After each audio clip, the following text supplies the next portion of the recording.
Hi everyone, welcome to today's lesson here at Active Self-Protection. We are sure glad that you're here to join us. I bet you can tell that this is not our typical intro because we ran out of those. And so we're here teaching this weekend in Grand Junction, Colorado, so you get this special intro. I'm your host as always, John Correa. And I'm your co-host, Neil Widener.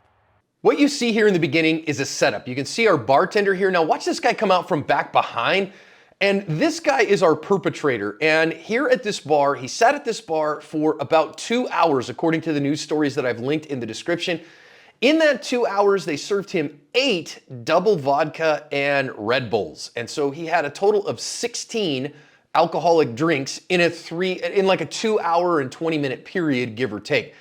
Then he got just completely drunk, obviously, from that. The bartender actually wasn't licensed by the Bureau of Alcoholic Beverages, or the commission, whatever, in Texas at the time. And so then this guy is just gonna wander off, and he is gonna cause a horrific car wreck, like ends up running a red light and T-boning a guy who happened to be an off-duty police officer and detective in a neighboring town. We have some video from that. Let's listen in to what happened afterwards.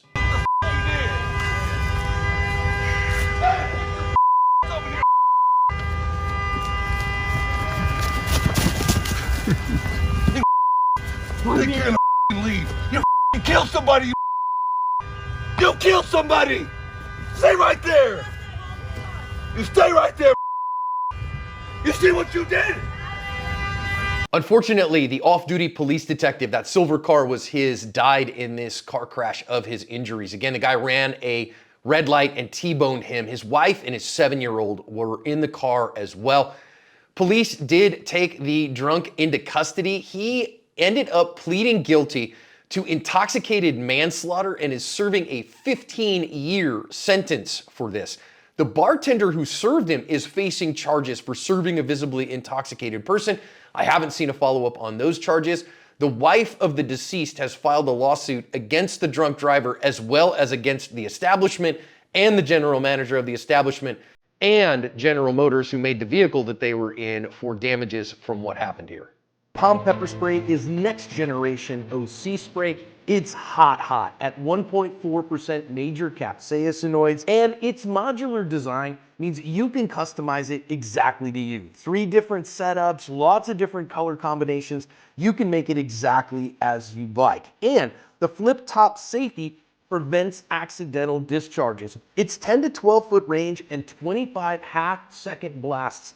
Make sure that you can keep that long range eye poke at long range. I trust Palm OC and I recommend it for everyone for self-defense. You know, Neil, as somebody who has been rear-ended by a drunk driver and it cost me my commission as a naval officer, it cost me a couple $100,000 and 2 back surgeries and all kinds of stuff, I have zero patience for drunk drivers. I have zero patience for drinking and driving. We all have the ability to just call an Uber to us anytime we want in 2024. There's zero excuse for drinking and driving.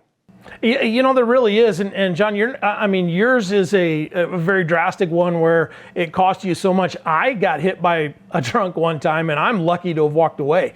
So this isn't, something that just happens once in a while. It's fairly common that people drink too much and get behind the wheel, and it's just stupid. And I think that person carries the brunt of the responsibility because they made the decision, but they were impaired. And I think the bartender in this case needs to pay a little bit better attention. From my perspective, if the bar is completely full and there's 1 million people there and you lose track, I can kind of see that. This is an empty bar. They knew what they were serving this guy and they put him in that position and then kicked him out. What did they expect? And call this guy a cab, for crying out loud. We've got to do better than that. We absolutely do. Okay, we can move forward now to where the car wreck is. And gosh, Neil, I will say that since I got trauma medical trained, I feel like I have been the first responder. I know I've used my trauma medical kit 5 times at car wrecks. Feels like I'm a magnet for this kind of stuff. And our first responsibility, we can see our drunk driver here is wandering about. Our dude who's gonna be our hero of the day is kind of trying to herd him over. Remember everyone, your first responsibility is for injuries, right? Your first responsibility is to preserve life.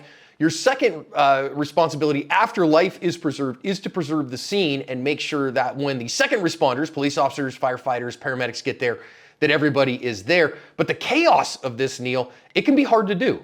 Yeah, I mean, as you see that camera pan around, you see there are a lot of people running in a lot of different directions. And I got to give some props to this guy that, he has his head up, he's looking around, he's paying attention to who's who, and, and then he helps preserve that thing. And, what he did, I have zero problem with running that guy down and making him stay on the scene. I will say from his perspective, calm is a superpower. Just hear me. The number one thing, if you come across a car wreck like this, training helps a bunch. Calm is a superpower, and you can transfer that superpower to others. If you stay calm and you are active in helping people, it will make other people calm and it will make everybody more effective. So I tell myself that. If I come up on one of these, I say, calm is a superpower. Just transfer calm to as many people as you can, whether that's victims or whatever. Now, this guy decides he's going to run off because he doesn't want to get caught for his drinking and driving. It's stupid, obviously, right? Now, he's doing this Naruto run here, trying to run off. And our hero decides, And if you go read the news stories I've linked in the description, he said he just was angry. You're not running away from this, buddy. And I think, he saw the felony happen, right? He saw the car wreck go down. This guy ran a red light, killed somebody. And so that's, he watched the felony happen. I don't have any legal problem with what he's doing. I do think, though, that we got to think about how dangerous it is because people carry guns, people carry knives, drunks do stupid things. And so you just got to kind of count the cost and make sure that what you're doing eyes wide open. Yeah, I absolutely agree. I think that he runs some risk in chasing this guy down, and there is, there's not a zero chance of something bad happening to him here as well, just because, like you say, people carry guns and knives, and we've seen it. And so, I 100% support what he did here. But if this is you and you are in that position, do that mental math. Is this risk that I'm taking going to be worth it? And I think for a lot of us, the answer is probably yes. But that's a personal decision that you can make on your own. And, letting that dude run off at the end of the day isn't the end of the world because his car is sitting there. They've got some video. They already know who this guy is. But I think maintaining him there on the scene is probably a smart move. Yeah, and listen, some things you just feel like you got to step in, right? And some people are high responders. Some people are low responders. Know who you are in advance. Know what your responsibilities are in advance. So that nope, I'm going to let that guy run off. They'll get him from his license plate, whatever. The cops will show him he took off that way or whatever. Now, instead, he grabs a hold. Dude fell down, bonked his noggin there. That wasn't caused by our guy. And I really just want to give him props here, Neil, because I got to be honest with you, man. Seeing that happen and seeing somebody kill somebody like that, especially with my past as a drunk, somebody impacted by a drunk driver, I got to be honest, man. I think about this and I think that I would have been prone to maybe give a little bit of an educational beatdown to this guy, and he really didn't and just held him there. And I think that level of force was entirely appropriate, and he should get our highest commendation for that. Oh, yeah, John, that one, when I saw that guy go down, first off, the very first time I saw that guy's head hit the bricks there, and I thought our good guy may have pushed him into that. Clearly that didn't happen. We watched that a couple of times. That's not the case. But also just that going back to that calm as a superpower, to maintain, that level of discipline to not give this guy a couple of smacks across the face because he clearly deserves it. In most of our views, I would have really struggled with that myself. And so I give this guy all the props in the world for maintaining that calm, maintaining the discipline, and just hanging on to that guy. I really think that's the heart of a good, sane, sober, moral, prudent person, that he was super prudent here, super good, super moral, and good for him for that, just kind of holding the guy kind of present there and not going, any further from that.